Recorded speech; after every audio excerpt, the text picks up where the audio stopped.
from a young age, I've always tried to attempt things that are difficult.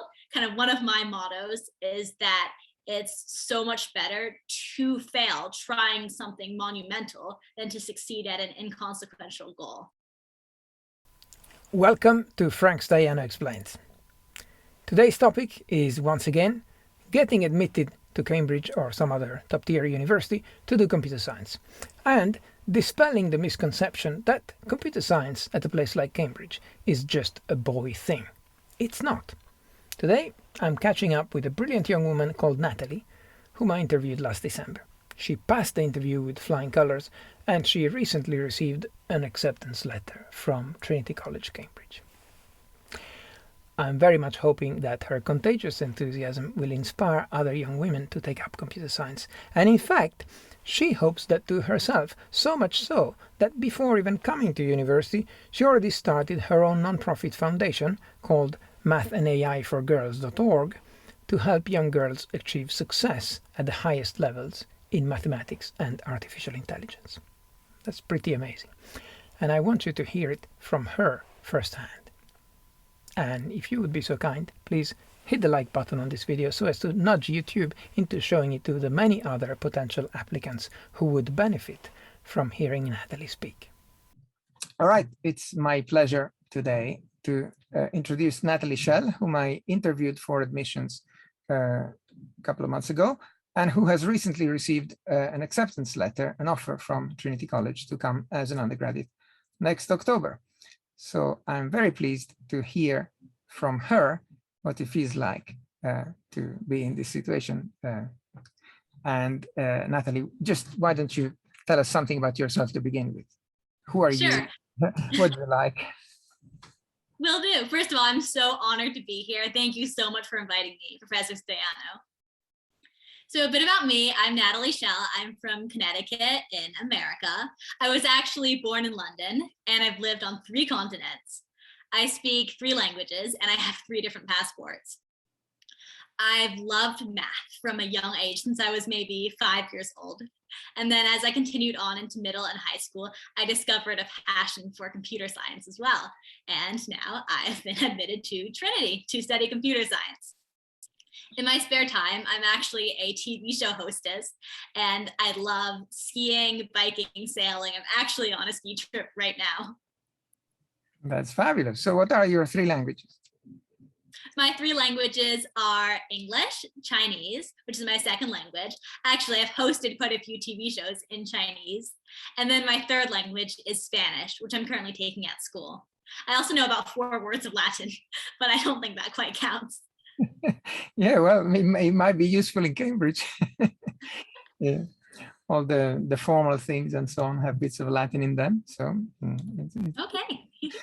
You might exercise there, at least at the formal events in the Senate House. Anyway, so with all this stuff, you got into computers and you found it fascinating. At what age was that? Sure. So I started off when I was maybe 9 or 10 years old. And, I started off with Hello World and all of the basics. I think probably the most memorable project I did early on in computer science was I created a Raspberry Pi and combined that with this old webcam. And I made an intruder detector system, which I plopped in my study. And essentially, whenever there was motion in the room, that thing would let out a huge roar. At some point in the middle of the night, my cat Jojo started roaming around my study, and that thing started roaring like mad. And my mom was running around the whole house trying to figure out what on earth was happening. That story has, gone down for quite a while, but I think that was one of the things that taught me how fun computer science could be. That's good fun. So did it start because school introduced you to it, or is something you picked up by yourself, or is it your siblings were doing it? Sure. So I thought computer science was really cool, and I loved programming games from a young age as kind of a hobby.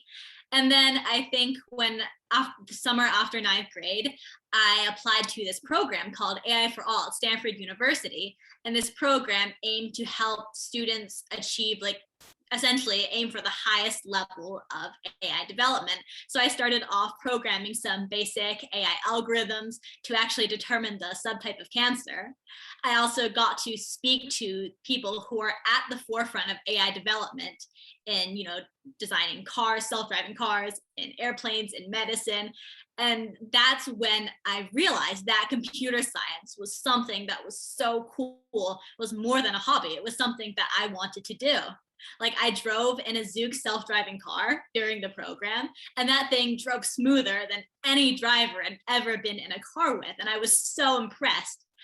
So I think that even though math was my initial passion, as I went to AI for All, I discovered that computer science can be involved with so many other fields, and it can genuinely make the world a better place. So I really want to hopefully be at the forefront of this development one day, which is why I'm planning to study computer science in college.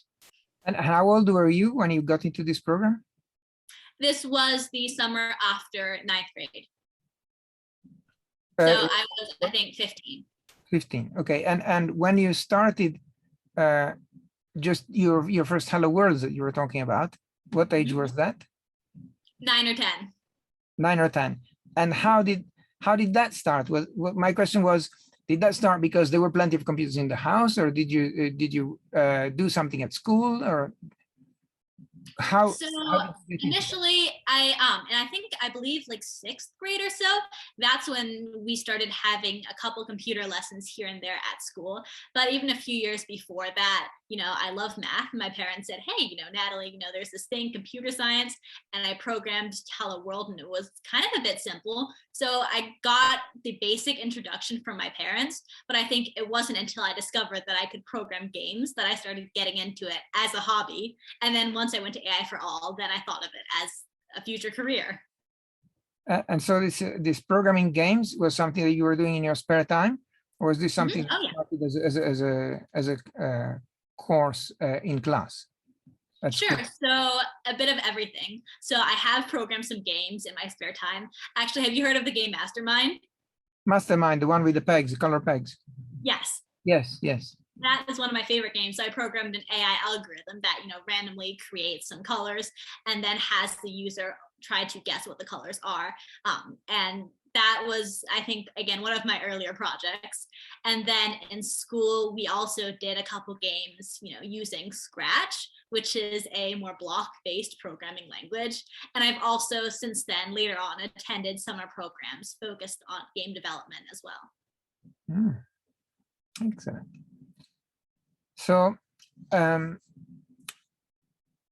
one reason why I'm doing these interviews with young ladies like yourself is because we don't have as many as there are in the general population who apply to do computer science with us.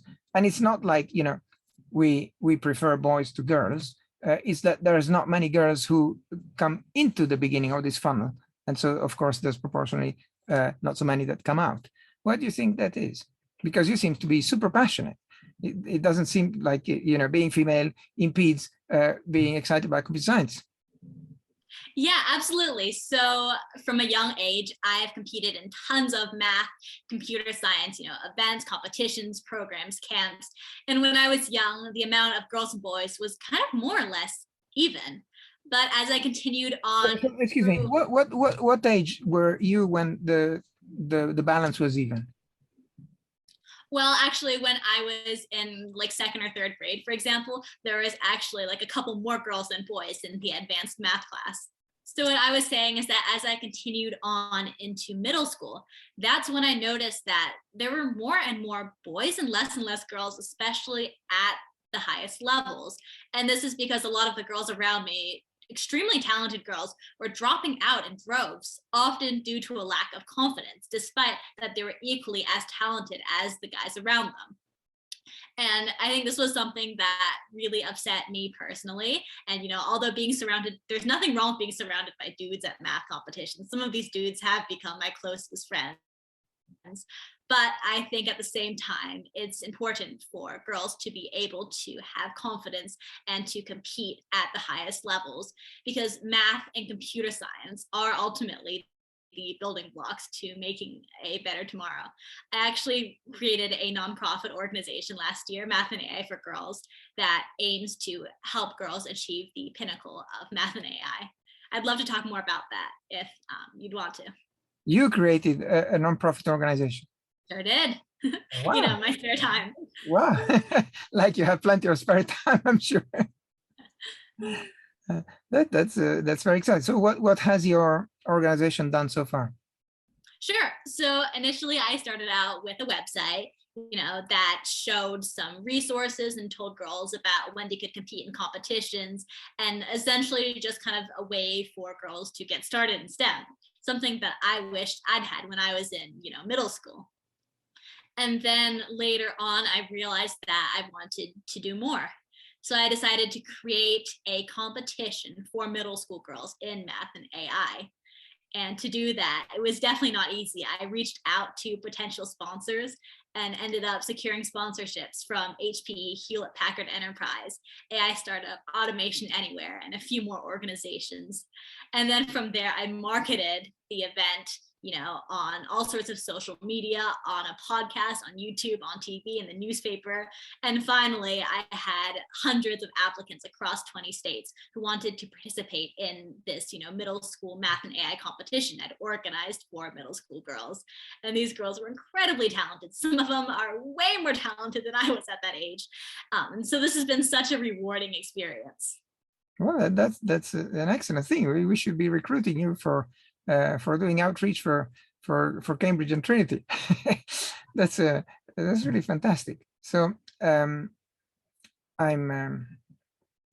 very impressed that you have reached out. How did you actually connect with the possible? I mean, it's easy to put up a website. It's difficult to have people view your website. How did you reach your audience? Sure. So I think definitely the audience grew exponentially once I'd started organizing the competition. That's what brought attention and people and viewers to my website. I think we've had viewers from, I believe, over 20 countries now at this point.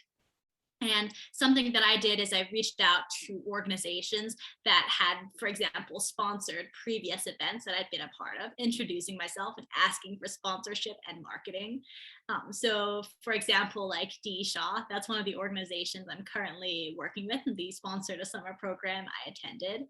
And some of the competitions that I competed in middle school, again, I reached out to the organizations that host those competitions and had them help with publicity and marketing. So I think just being able to connect with these larger groups that have the same goal and having them help with marketing definitely has attracted a lot of viewers. That's very smart. So using the networks that other people already had established. Of course, yeah, we're connecting with similar organizations. Very good, very well done, very well done. And so through these contacts with these talented young girls, did you get any more insights into why there are so few overall in our field? I mean, you were kind of encouraging them to do things that they wouldn't otherwise have done. And why were they not doing it? Okay, sure. So I think one thing that I did notice was that we had basically a ton of competitors who began entries, but the overall number of submissions was actually, it was hundreds, but it was a fraction of the people who had initially created entries. And I heard some feedback that a lot of girls did drop out because they didn't feel so strongly about the problem sets. And, you know, because I did have very difficult math and AI questions in the problem set that I designed. And ultimately, the girls who did enter were extremely talented. And I think that's another thing to definitely work on. Again, these girls' confidence levels, that while the strongest girls are very confident, there are girls out there who can't necessarily take the final step. So you obviously were confident enough that you applied to Cambridge. How did this come up for you? What gave you this confidence, and how did you even think about Cambridge in the first place from Connecticut? Okay, sure. So there's two questions there. I'll start with what made me think of Cambridge. So my mom is a Cambridge alum, so I've grown up hearing stories about Cambridge. So when it came time to thinking about universities, that was in my mind. I explored some UK universities, and sure enough, Cambridge was, it was extremely strong at STEM. And I looked at some of Cambridge's colleges, especially Trinity, and I was extremely interested. So I began looking through the requirements, for example, 5 subject related APs, and preparing, starting early on for Cambridge. I think what gave me the confidence is that from a young age, I've always tried to attempt things that are difficult. Kind of one of my mottos is that it's so much better to fail trying something monumental than to succeed at an inconsequential goal. That obviously Trinity is, and Cambridge is extremely difficult to get accepted to. And I didn't necessarily think that I would have, 100% chance, but I wanted to give it a goal because this was a university that I wanted to attend. Even though it might be difficult, I believed it was worth a try. Excellent. So what did your mom do in Cambridge? What subject did she study? Sure. So my mom went to Girton, and she was actually an economics major. It's a little different from me, but she's been quite supportive of my endeavors. All right, all right. Well, certainly helps. Well, it's very good that that you had this confidence to apply, because obviously it worked. So you said you had been preparing for a while. At what point, what age do you think you made the decision? Because, for example, in my case, I didn't even think there were universities outside the city where I was living when I moved from, high school to university. I didn't even have that on my horizon. Only much later that I thought about, traveling and going somewhere else. Whereas, when did it start for you? Well, I think, maybe I want to say during my sophomore year or so, I had heard about Cambridge and I began doing more research. And that's when I started looking into the requirements and what I had to do. So at about 16, I began just looking at Cambridge, seeing what it was like, and basically taking a look at the requirements. And then when I was 17, I did, more deeper dive into making sure everything was in line and that this is something that I would have a chance at. And then this year, 18, I put my effort in and I applied and I submitted, and here I am. You got it. Well done. Yes. So if you, we are making a video to help other people who could do it if only they had the right encouragement, and you're the best person to encourage them. And would you think that that's the right age to start thinking about it? Would you rather have thought it a little earlier even, or can you do it a little later? Is it okay if you start thinking that only when you are 17? I think personally, I did start thinking about college earlier than some of my classmates, but if I could go back and redo things, I think I might start thinking even earlier. Just get a heads up on what the options are, what requirements each university has, what are the colleges within Cambridge. Even though I decided on Cambridge early on, it wasn't until actually during my senior year that I began formulating information about all the different colleges within Cambridge and deciding, Trinity is the place for me. So I think just start thinking about things earlier. That would definitely be my recommendation. All right. So you said your mom went to Girton. Why didn't you apply to Girton then? Actually, funny enough, one of the things my mom told me is that a huge regret from her time at Cambridge was that she put Girton down as her first choice and not Trinity. Initially, she chose Girton because it was further away from things and, gave her some quiet, and she wanted to try biking a bit. She didn't end up doing any biking, and she wished she was in the center of things. So I think that was on my mind when I was looking through colleges and chose Trinity. But of course, there is much more than that. Would you like me to talk a bit about my thought process and how I chose Trinity? Absolutely. I'm sure. I mean, I'm delighted you chose Trinity because I'm a Trinity, but for the people who are watching us and who are maybe 15 or 16 and are deciding what to do, it's interesting to know the thought process of someone who actually got through. And yeah, why did you choose Trinity? Yeah, I'd like to hear. I think they'd like to hear as well. Sure. So my college application to Cambridge, obviously the first thing I decided was that I was applying for computer science. So then I created a spreadsheet of all the colleges, and I looked for the colleges with the most students currently taking computer science so that I could be around peers, and also the ones with the strongest computer science department.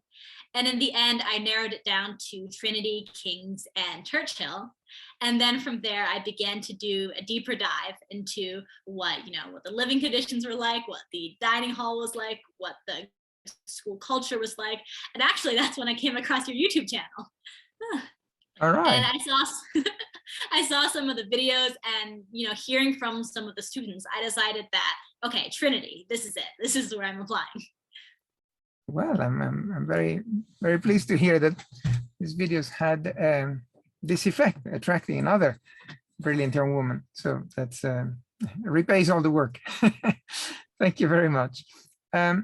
Now, you did choose Trinity, and since you're such an organized person, to go as far as making a spreadsheet of all the colleges before deciding which one to apply to, you obviously noticed that in Trinity, you had to jump through an extra hoop, which is the CSAT, which is a test that only Trinity and maybe half a dozen other colleges require you to do, but others don't. This is something that typically puts some people off. They say, well, it's already hard enough to apply to Cambridge. Why should I also go to the trouble of doing an extra test on top of that? Why didn't this put you off?